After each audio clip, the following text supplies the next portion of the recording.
అంటే బ్రాండింగ్ కోసం మీరు కొట్లాడుతున్నారు, ఆ బ్రాండ్ కోసమే మీరు ఇవన్నీ చేస్తున్నారని చెప్తున్నారు. నిజంగా బ్రాండింగ్ ఏంటిది? దానికి ఉన్న ప్రాబ్లమ్స్ ఏంటి? సార్ 2017లో ఫస్ట్ బ్రాంచ్ మేము పెట్టుకోవటం జరిగింది.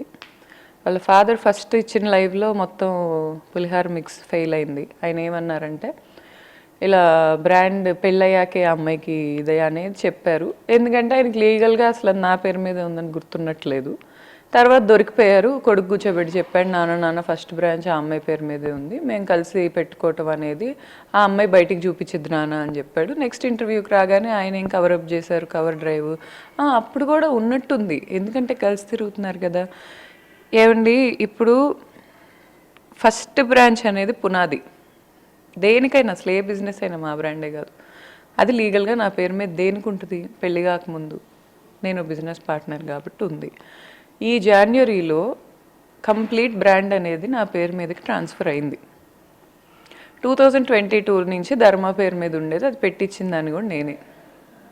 మేమందరం బిజినెస్ పార్ట్నర్స్ కదా. ఇంకొక వ్యక్తి ఉన్నాడు గౌతమ్ అని, మా ఇద్దరిని భయంకరమైన అన్యాయం చేశాడు ధర్మ. పర్సనల్గా టార్గెట్ చేస్తున్నాడు. వాళ్ళ నాన్న ప్యాటర్న్ ఏంటంటే, మేము ఈ బిజినెస్ నుంచి ఎలా క్విట్ అయిపోవాలనుకుంటున్నాడంటే మా పర్సనల్ లైఫ్ని టార్గెట్ చేసి, ఇప్పుడు దాకా నేను దేనికి లొంగట్లేదు కాబట్టి నా బిడ్డ దగ్గరికి వచ్చాడు. ఇప్పుడు బిడ్డ అంటే ప్రేమ. ఇప్పుడు ఆయన ప్యాటర్న్ మీరు విన్నా కూడా మీకు ఏం అర్థమైందంటే, అనాల్సిందంతా అంటాడు, లాస్ట్లో వాళ్ళు చాలా మంచోళ్ళు అండి, వాళ్ళది మా కావడలు దేవత అండి అంటాడు, ఎవరితోనో ఉంటుంది అంటాడు. నాకు బాయ్ ఫ్రెండ్ ఉంటాడండి, మీ అబ్బాయికి ముందు మీ అబ్బాయికి తర్వాత నాకు బాయ్ ఫ్రెండ్ ఉంటాడు, తప్పేంటి అందులో? ఒక ఆడది ఒక మగాడితో ఎందుకు ఉండదు? ఒక మగాడు ఒక ఆడదాంతో ఎందుకు ఉండడు? ఒకళ్ళతో ఉండమని మన కల్చర్ చెప్పింది. ఓకే, అది ఎప్పుడు తెగదెంపులు అయ్యాక నేను స్టిల్ ఎవరితో ఎందుకు నేను మనసు ఇవ్వలేదంటే, నేను చాలా గోత్రూ అవుతున్నాను. అండ్ మోర్ ఓవర్ ఇప్పుడు నాకు డివోర్స్ అవ్వాల. ఇంకా ఆ పాయింట్లో నేను ఇంకా ఎవరికి కమిట్మెంట్ ఇవ్వాల.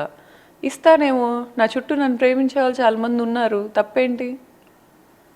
నీ కొడుకుని కలవక ముందు నేను నాకు బాయ్ ఫ్రెండ్ ఉన్నాడు, తప్పేంటి? ఏంటి తప్పు? నేనేమన్నా నీ కొడుకుతో ఉంటా వేరే వాళ్ళతో ఉన్నానా? నీ కొడుకు ఓపెన్గా నాతో ఉంటా అంతమందితో ఉన్నదానికి నువ్వు ఒక్క ఆన్సర్ ఇవ్వాల.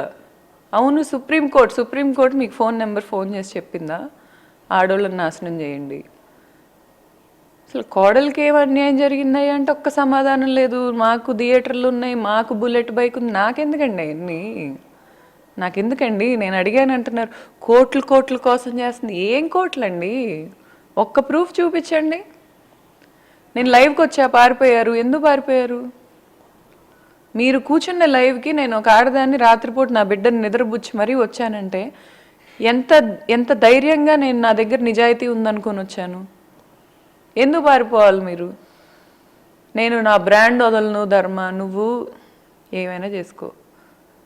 నేను చెప్పాగా, నీకు సత్తా లేక నువ్వు కూర్చొని జాన్వరిలో మంచిగా తెలివిగా నా దగ్గర కూర్చొని 4 బ్రాంచ్లు నేనే ఉంచుకుంటాను, అక్కడ నీకు అప్పుడు ఫ్రూట్స్ వస్తున్నాయి. మొత్తం నువ్వు ఉంచుకొని రెస్పాన్సిబిలిటీ నా ఎత్తినేసావు. నువ్వు వేసేది సరే, నేను ఆ రోజు కూడా నా కెపాసిటీ నాకు తెలుసు కాబట్టి నేను తీసుకున్నా. ఈరోజు ఇక్కడ ఫ్రూట్స్ వస్తున్నాయి, మళ్ళీ వెంటనే తండ్రి కొడుకులకి కావాలన్నా కూడా లీగల్ సిస్టమ్ని మీరు ఈసారి కొనలేరేమో అని నాకు అనిపిస్తుంది. ఫైట్ చేస్తా, చూద్దాం. ఇది ఇప్పుడు జాన్వరిలో 100% నా మీద రిజిస్ట్రేషన్ అయిన బ్రాండ్ నీ పేరు మీదకి తిరిగి రావాలంటే ఏదో ఐఆర్ఎస్ ఆఫీసర్లు అంటున్నావు, ఈడీలు అంటున్నావు, వీటన్నిటికీ మా నాన్న డబ్బులు ఇసురుతున్నాడు అంటున్నావు. మీరు ఎంత చేసినా కూడా ఈసారి మీకు రాదేమో అనే కాన్ఫిడెన్స్ నాకుంది. ఈసారి లీగల్ సిస్టంలో నేను గెలుస్తానని నాకు అనిపిస్తుంది.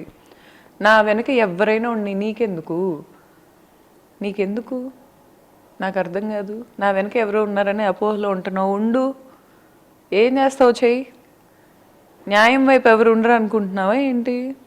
ఎంతసేపు అన్యాయం వైపే డబ్బులు తీసుకొని, ఇప్పుడు నువ్వు వెళ్ళి ఎంత డబ్బులు ఇచ్చి నువ్వు ఎంతమందిని ఇన్ఫ్లుయెన్స్ చేయాలని యూట్యూబర్స్కి డబ్బులు ఇచ్చి, ఆఫీసర్స్కి డబ్బులు ఇచ్చి, ఈ ప్యాటర్న్లో నేను వెళ్ళట్లా. నువ్వు కంగారు పడుకు. నా దగ్గర డబ్బులు లేవు, మా నాన్న డబ్బులు లేనోడని మీ నాన్న చాలా కష్టపడి ఎస్టాబ్లిష్ చేస్తున్నాడు. ఏంటైతే డబ్బు లేని వాళ్ళు మీకు అంత చీపా? అసలు చౌదరీస్ కులం అంటున్నావు. ఇప్పుడు మా బావ రెడ్డిస్ అని మీ నాన్న ఎన్నిసార్లు మమ్మల్ని కించపరిచాడు. ఏంటి రెడ్డిస్ అయితే తక్కువ కులమా? రెడ్డిస్ అయితే ఎక్స్ప్లాయిట్ చేస్తారా? మా బావని ఏ రోజైనా ఇంటికి రానిచ్చారా మీరు? ఇదంతా నేను కాదు, మాట్లాడాల్సిన వాళ్ళు మాట్లాడితేనే బాగుంటుంది. నాకైతే నా బ్రాండ్ 100% నా పేరు మీద అయితే ఉంది సార్, లీగల్ డాక్యుమెంటేషన్ ప్రకారం. జనవరి నుంచి ఇతను వీళ్ళ ఫాదర్ కంకణాలు కట్టుకొని ఎవరో నరేంద్ర రాజు అనే గారు హెల్ప్ తీసుకొని సీఎంఓ ఆఫీసుల చుట్టూ తిరిగి, లేకపోతే మేము సిపిని కలుస్తామని చెప్పుకుంటా ఎవరినైనా కలవండి. లీగల్ డాక్యుమెంటేషన్ మీరు ఎలా ఆపుతారు? అంటే ఓపెన్గా ఈ నరేంద్ర రాజు గారు, ఈ కాకాని బాబు గారు, ఈ ధర్మ మహేష్ అనేవారు, వీళ్ళ ముగ్గురు కలిసి ఓపెన్గా నేను ఒక ఆడదాన్ని కాబట్టి నన్ను ఎక్స్ప్లాయిట్ చేసేద్దామని డిసైడ్ అయిపోయారు.